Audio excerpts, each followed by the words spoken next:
Hey, and I'm live. Hey, everybody. Great to see you here this evening. A lot of live users, viewers. Hey, Patty.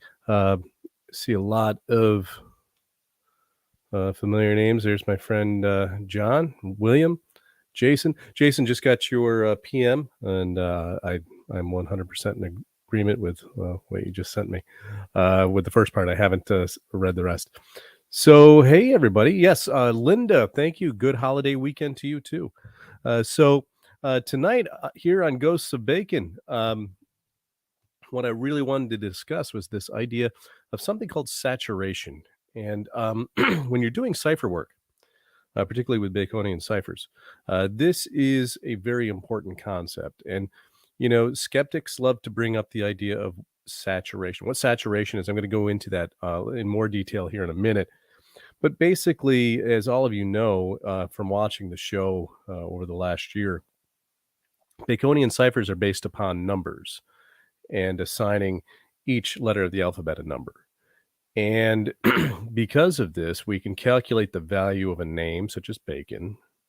And that number then becomes what's called a signature for the name bacon. And so, when we get into what that means, when suddenly we discover, as I did with the what's called the plaque of the funerary monument of William Shakespeare in Holy Trinity Church in Stratford-upon-Avon, when I decrypted the messages it contained and learned that Bacon's true parents were Francis II of France and Mary Queen of Scots, this opened up a whole new set of possibilities of numbers that could equate to his true name as Francois III, for example.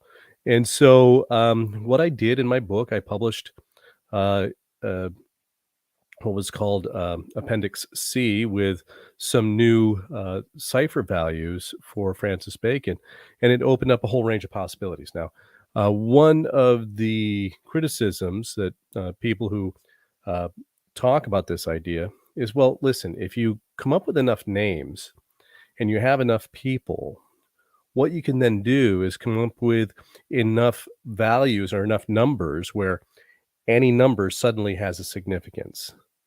And the fact of the matter is this isn't possible. And so tonight, what I want to do is kind of get into that and explain how that actually works. And so I'm going to go ahead and it's not a real long dog and pony show for you this evening, but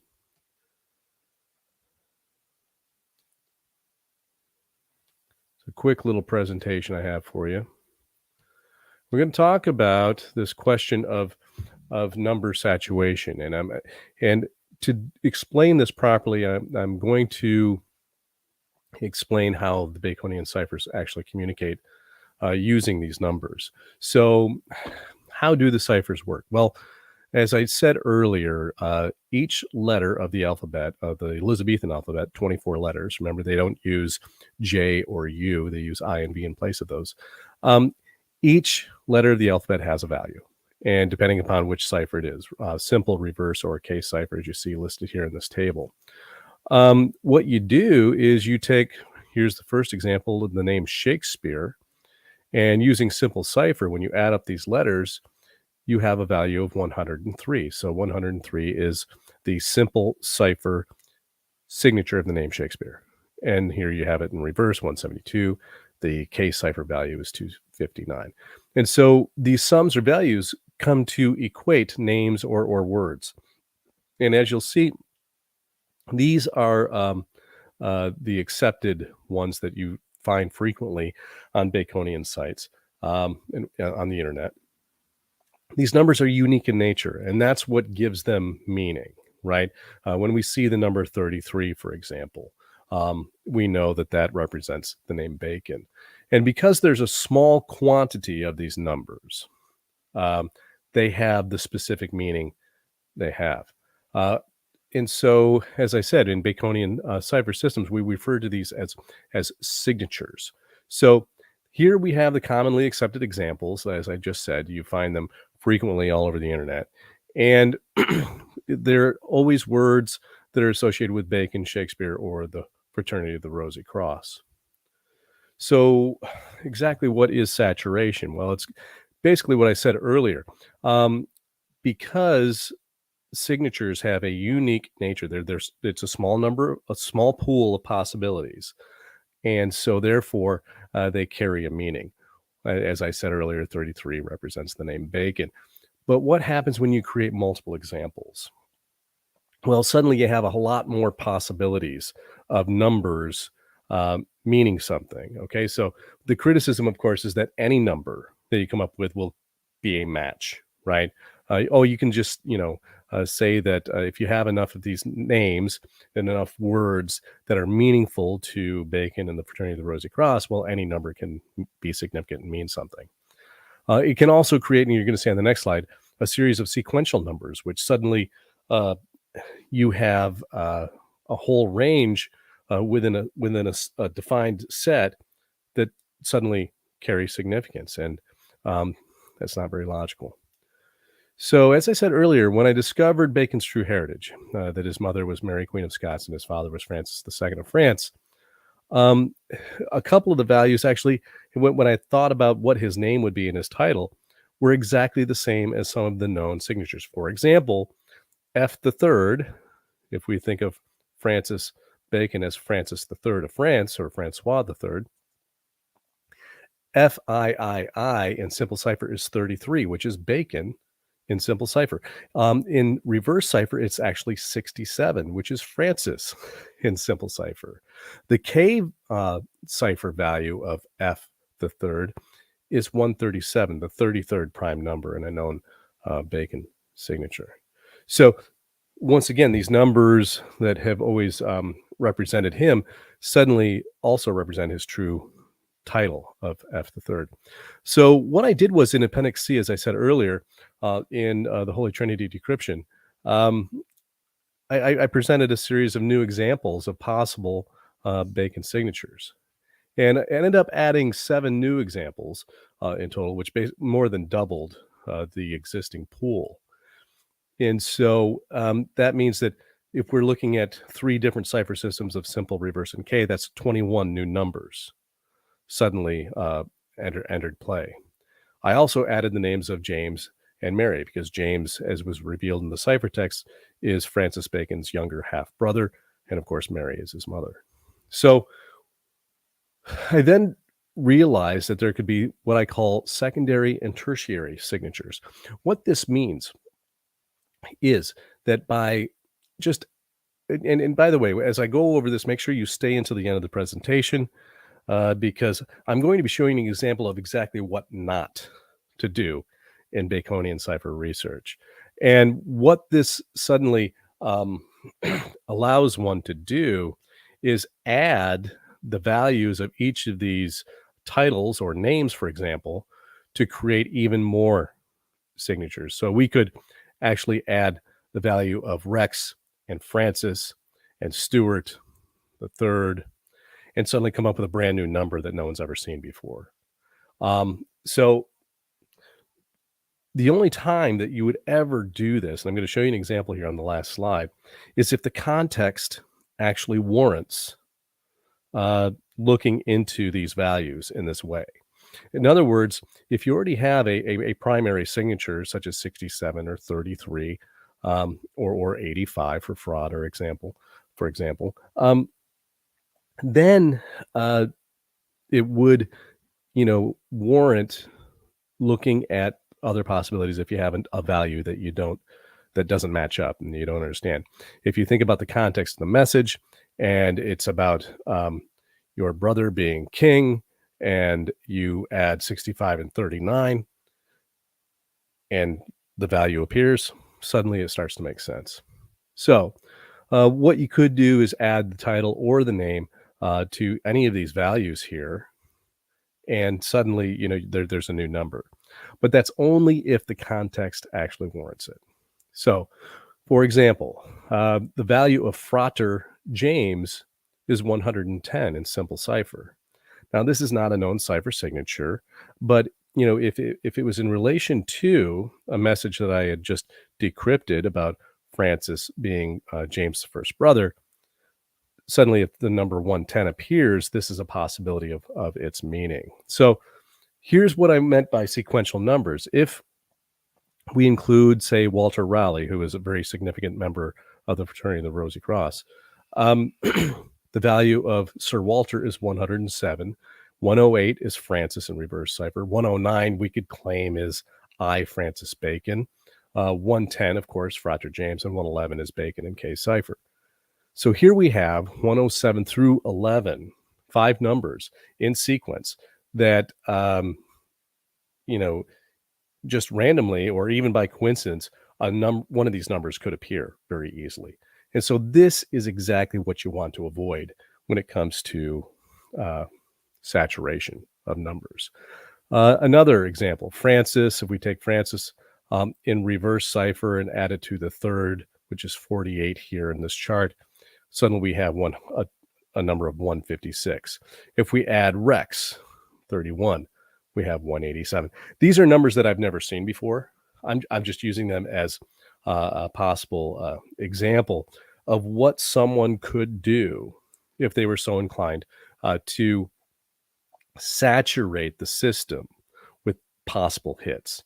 And again, this is something that none of us use unless, of course, the context of the other messages actually indicates that we would do this. So that's really the thrust of my presentation this evening, which is that context is everything when it comes to this type of cipher research. There has to be a reason for us to look for a specific value or even look for Baconian ciphers. For example, here you see in this frontispiece 2 dolphins facing each other, stylized dolphins right here. So if I were to add up the values of words that appeared on this frontispiece, and all of a sudden we see the value of 70, which is simple cipher for dolphin, appear, it would make sense. So we have to look for these signposts, and also sometimes they're just obvious signatures in the work that we do, 33, 67, 100, and so on. And so this is the biggest thing that the main point I want to make this evening. If a cipher is present, it will present itself. Okay, this is not, you can't take Baconian ciphers and impose it upon something. Okay, you have to follow the clues where they lead you. And that's what myself, that's what I do. That's what my friends John Edwards, William Russell, Jason Mercer do. We just follow the clues where they lead us. And it's not that we're taking values and imposing them upon what we see in front of us. They present themselves as they appear.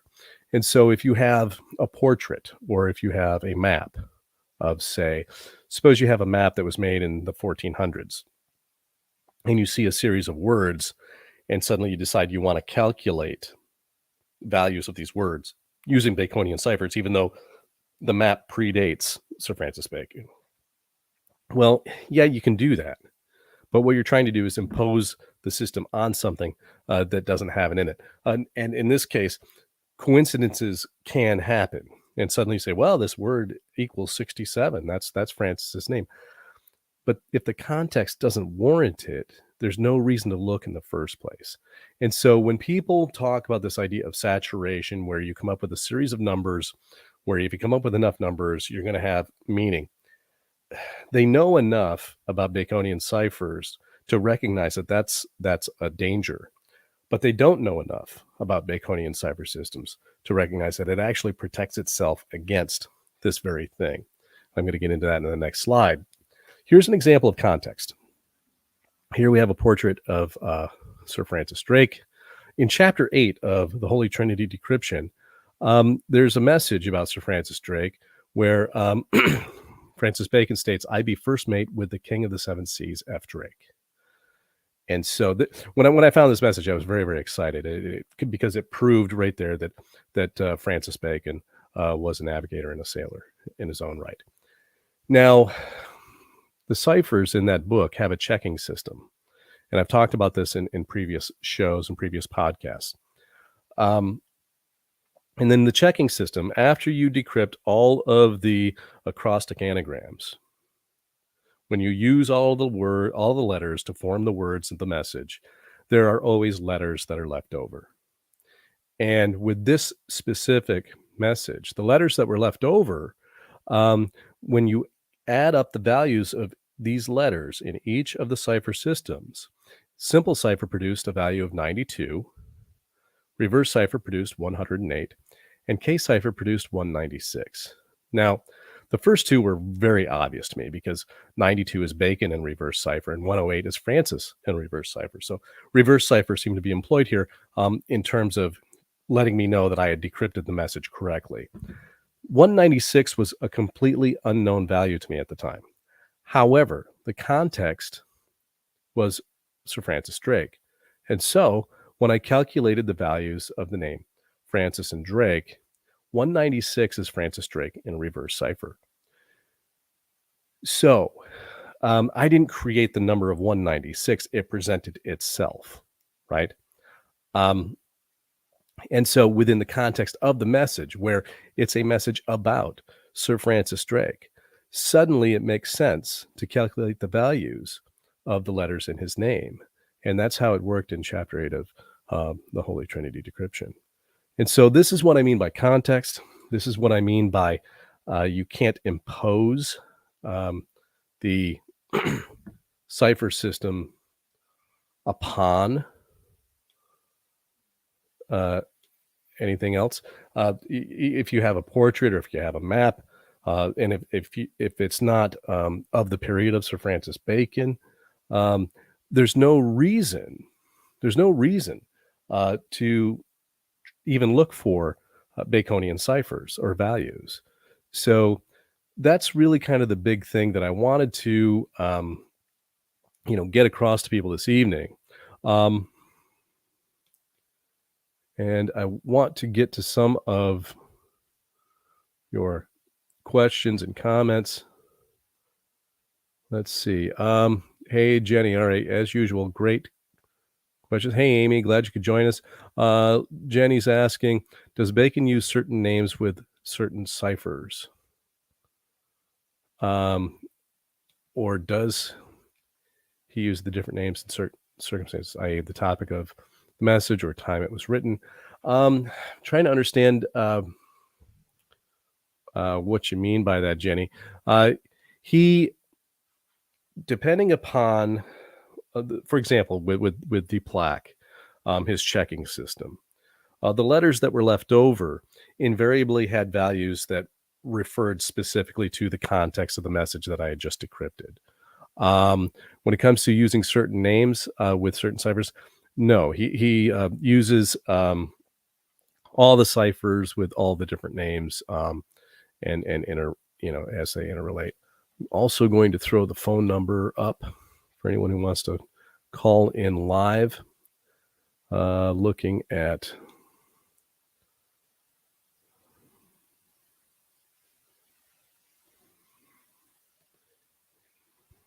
yes, Amy, you're spot on. Context is key in any science. It has to do. Context is the key here to Baconian's inductive reasoning. Without context, you don't have anything to move forward with. Same, yeah, John. It's key to understanding any decoded message, and it is, as you said, repeatable.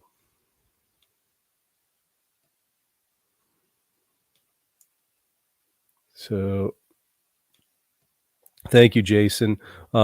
Queen Elizabeth spymaster Francis Walsingham had built an extensive cipher key to cover letters, numbers, names, words, and more.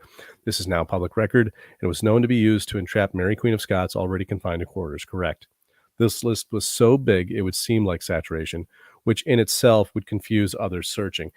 Yeah, Jason, you and I have talked about this before. And one of the big things about this idea of saturation, if the message, for example, when we start really looking into Sir Walter Raleigh's History of the World, we looked at the frontispiece and we looked at the the cover of the 1611 King James Bible. that context in and of itself, suddenly when we start measuring angles, the values of those angles make sense in context. And so it has to do with the fact that even though these multiple numbers do exist, and Francis Walsingham, like you said, had an extensive list of significant values that had meaning. Um, at first glance, yeah, you're thinking sounds like saturation, but in reality, they're communicating, and they're communicating values that represent different names, such as Anthony Bacon, Sir Walter Raleigh, Francis Bacon, and so on. And so suddenly, it's not saturation; it's about communication. Great point. So, Facebook user, are graphics and illustrations in Cipher always correlated? No. Um, I mean, that's what I meant by if the cipher is there, it will reveal itself. If it isn't, then it's not present. I mean, it's that simple. It's not as though we can look at an illustration and, you know, start measuring angles and then try to come up with a meaning for the number. There has to be a reason to even look at it in the first place. So, great question. So, yeah, thanks, Jason. That message, there were two messages referencing Drake in particular, the plaque, which I thought were really fascinating. Where he said, first was, of course, that he was first mate and it was also the time of his life. The second one was F. Drake chose me as wisest astrologus, which was Latin for astronomer. And then he says, I time meridians. So it was his job as navigator to see how far they had traveled and so on.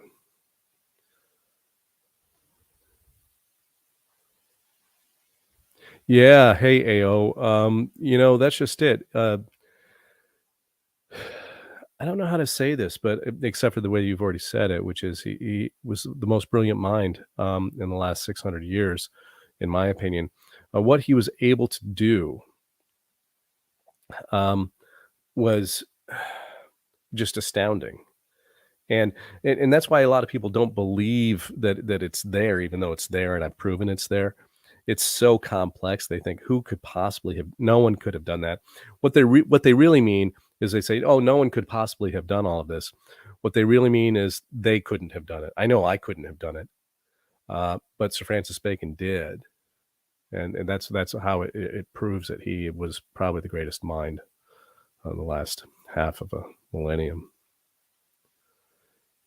So, Curtis, my friend, you know of anyone using his cipher signature in current day? And if so, who, what, where, and why? Well, my friend John Edwards is watching this evening. He already knows the answer to that question. But in a future episode, I will do a deep dive into the message that Sir Francis Bacon left behind in the plaque, one of the many messages.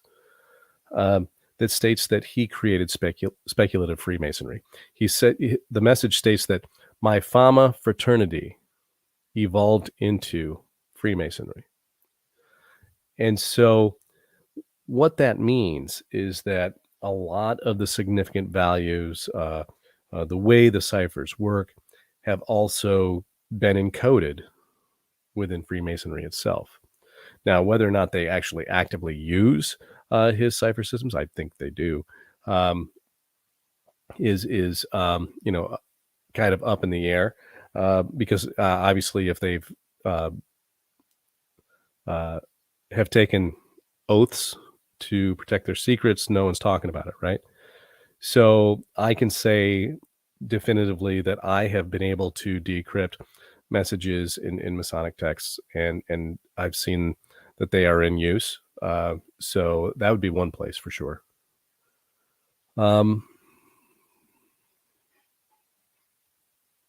Amy, that's a good point. If they had a large volume of communications, they would need to keep creating different signatures and ciphers to throw off the would-be spies, people trying to, crack the code for sure. And depending upon the medium, okay, you suppose you're using a map like I've explained, Samuel de Champlain's map, and how it contains multiple, Bacon and Francis Bacon signatures throughout it.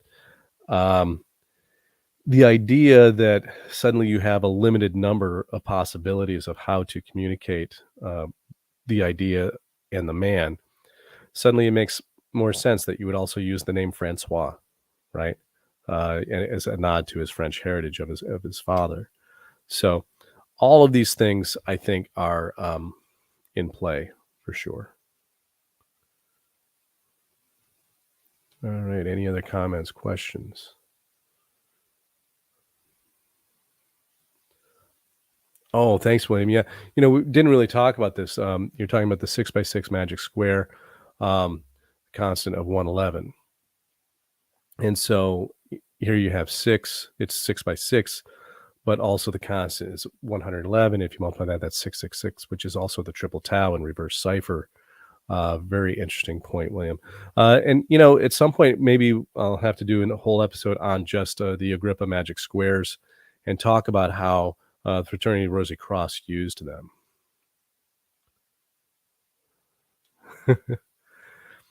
Penny, if they take an oath and then tell the secrets, what happens? Well, um, they take an oath on pain of death, actually, Penn. Um, and so, you can go ahead and ask Dad, but he's not going to tell us either. I know he's watching. Um, so, Curtis, there's a lot of speculation about that. Some people, particularly people who are fans of the Knights Templar uh, lore in regards to Oak Island and all this all of that, um, are always trying to make the case that Bacon inherited all of these systems from the Knights Templar. However, there's no hard evidence that the Templars used this type of cipher. They did use a form of a replacement cipher called Enochian script, and there was a modern version of it that the Rosy Cross, an updated version that the Rosy Cross used. So, we don't really know. I suspect that members of his royal family, royal lineage in France used it, or some form of it that he then adjusted.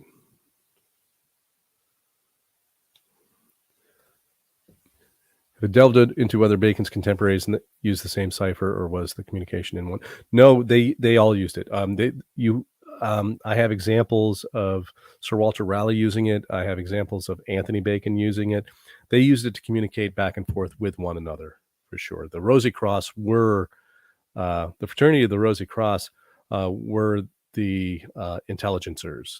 They were the spies at the time, and that's I think that was their name of their spy group, honestly. Hola, mi amigos, you too.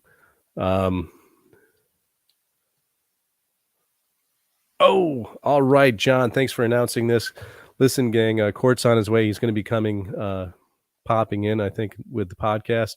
And so, if those of you who have been following the group on Facebook, um, Oak Island and beyond, there's a new group forming. There's going to be a new podcast called History Hunters, and headed up by none other than Court Lindahl, researcher extraordinaire. So that's going to be such a cool podcast. I can't wait for that to start. I'm excited to be a part of it here and there on occasion. So just really great stuff. You're going to want to keep your eyes open and ears to the ground and make sure you catch up with that.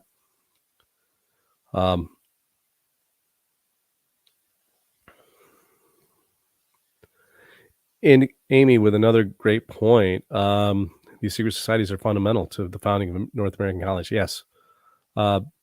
Spilling the secrets would be highly dangerous, 100%. And, you have to look at two of the major players that I've identified of the fraternity of the Rosy Cross, Sir Francis Bacon and Sir Walter Raleigh, who were the first Englishmen to really push for the colonization effort here in the colonies. Francis Bacon and Sir Walter Raleigh. So, this was something that was so incredibly important. It can't even begin. to express that. And like I said, in future episodes, when I really get into a few of the people watching right now, hey Stephanie, don't worry about it. Great to see you. Glad you can join us. A couple of the people watching right now already know a lot of what I haven't shared. And when I really get into Sir Walter Raleigh and his importance and significance, he was, I believe, the central figure of the Fraternity of the Rosy Cross, even more so than Sir Francis Bacon, I would argue. Um, and once I get into his significance, I think that people, their minds are just going to be simply blown away because his role, particularly in the colonization scheme, is so incredibly significant. And there was a very uh, well, a very important reason why both Francis Bacon and Sir Walter Raleigh were uh, so enamored with the New World.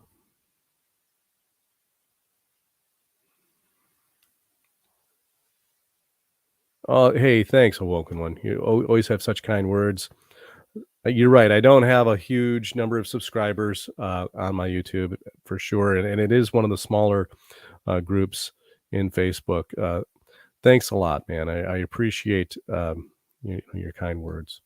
So, all right, everyone. Like I said, it was going to be a short one tonight, but again, I think that this idea, people who bring up the concept of saturation, like I said, they know enough about Baconian ciphers to know that could be a problem, but they don't know enough about Baconian ciphers to recognize how it actually protects itself from it.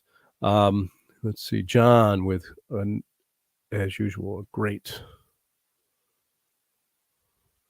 telling of the secrets of secret societies is highly risky and very dangerous. It's streams like this that provide cover for that. Well, that's just it, John. You and I, we do not have what are called obligations, right? To anyone. I've been able to decrypt this stuff on my own without having to swear any allegiances or make any oaths. Um, and so, this is information that I'm free to share with a clear conscience. And so, um, yeah, great. That's a very good point. I think that probably the most famous example was Captain Morgan, the Captain Morgan affair, uh, when he published, the workings of the first 3 degrees, and he was actually killed. So, all right, gang. Thanks. Thank you for. I love you too, Pan. Thanks for. Have a great start back. Yeah, thank you. I'm Tuesday. My students return, and we're going to be back in full swing here. You're very welcome, gang. And once again, thank you for joining me. And I, as always, appreciate all your positive comments and well wishes in the private messages. Thank you very much, those of you who have been reaching out lately. I appreciate the support and really can't thank you guys enough. So moving on. Yeah, thanks, John. Um, so thanks, Stephanie. What I'll do in 2 weeks' time, we'll be doing another episode of Ghosts of Bacon. John just talked to you earlier this morning. Maybe you want to pop on with some of your info. Um, this is the best part about what I do here on this show and with my books is all the really cool people I've met throughout the course. Here's new friend Zantlo. My next book. Well, thanks for asking, Z. This book is. I want to make sure I don't rush this one. I ran into so many issues with the first 2 publications that I want to make sure that I get this one right. And so it's going to be mid to late fall at this point. Many of you know that I kind of ran into some delays here over the summer, a lot of things going on, a lot of changes going on here, and so got a little bit, a little bit behind schedule. So, John with a question. You talk about the saturation cancellation formula. not sure I'm saturation cancellation formula. I'm not sure I understand exactly what you mean, John. Um, thanks, William. My friend Will Russell, across the pond over there in England, staying up late just to watch. Uh, oh, sure. I see what you mean now, John. Yeah.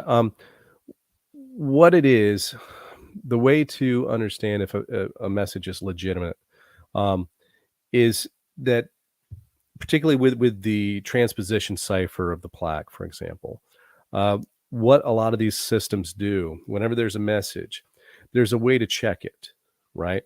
In the case of the transposition cipher of the plaque, it was with the letters that were left over after you decrypt the message. Um, there would be a handful of letters that were not used in the message, and when you add up their values, the numbers would represent, um, you know, the people mentioned in the message. Like the example I gave on the very last slide of Sir Francis Drake. I had no idea what the values of his name were, but since the message was about him, I checked it, and sure enough, that's how it worked. When it comes to messages that appear on maps, for example, you're going to be able to check those through significant alignments with straight lines, crossing very specific letters, calculating the values of those letters. Um, and again, making sure that you're looking at it in terms of the overall context. It's the context that confirms it more than anything. Not really sure if that answers your question or not.